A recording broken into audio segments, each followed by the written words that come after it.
পূর্ব নির্ধারিত নির্বাচনী গণসংযোগে গিয়ে গুলিবিদ্ধ স্বতন্ত্র প্রার্থী শরীফ ওসমান হাদির অবস্থা আশঙ্কাজনক। তাকে ঢাকা মেডিকেল কলেজ হাসপাতালে লাইফ সাপোর্ট দেওয়া হয়েছে।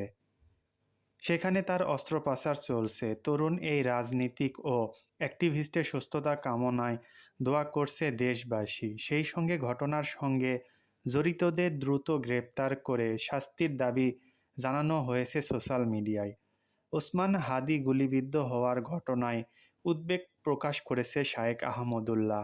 তিনি বলেন, তরুণ রাজনীতিক ও অ্যাক্টিভিস্ট শরীফ ওসমান হাদি গুলিবিদ্ধ হওয়ার ঘটনায় আমরা গভীরভাবে উদ্বিগ্ন ও মর্মাহত। আল্লাহ তাকে সুস্থভাবে আমাদের মাঝে ফিরিয়ে দিন।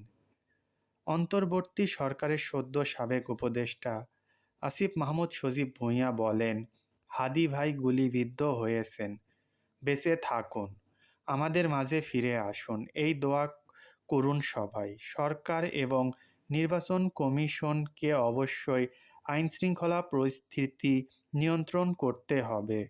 জাতীয় নির্বাচনের তফসিলের পরপরই এরকম ঘটনা অশনি সংকেত। দ্রুত সময়ের মধ্যে জড়িতদের গ্রেপ্তার করুন।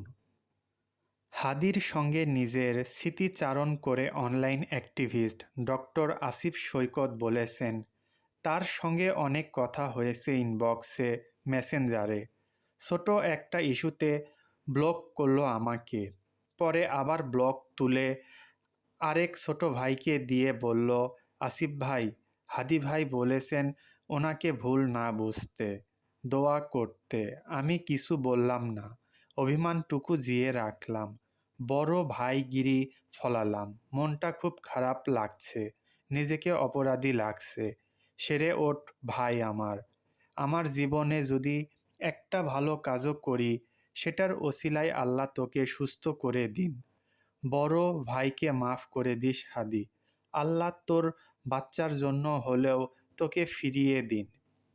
ইমরুল হাসান লিখেছেন, জুলাইয়ের পর যেই ২-৪টা জায়গা তৈরি হয়েছে, তার একটা হচ্ছে ইনকলাব কালচার সেন্টার। সেই ২-৪টা ভয়েস তৈরি হয়েছে, তার একজন হচ্ছে ওসমান হাদি।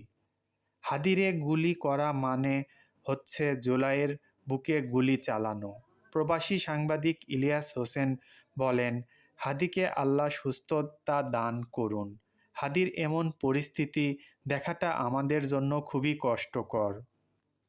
ঢাকা বিশ্ববিদ্যালয় কেন্দ্রীয় ছাত্র সংসদ ডাকসুর সমাজসেবা সম্পাদক জুবায়ের বিন নেসারি বলেন, আমার ভাই ওসমান হাদি গুলিবিদ্ধ হয়েছে। ঢামেকের ইমার্জেন্সিতে ভর্তি এখন। খাস করে দোয়া চাই সবার।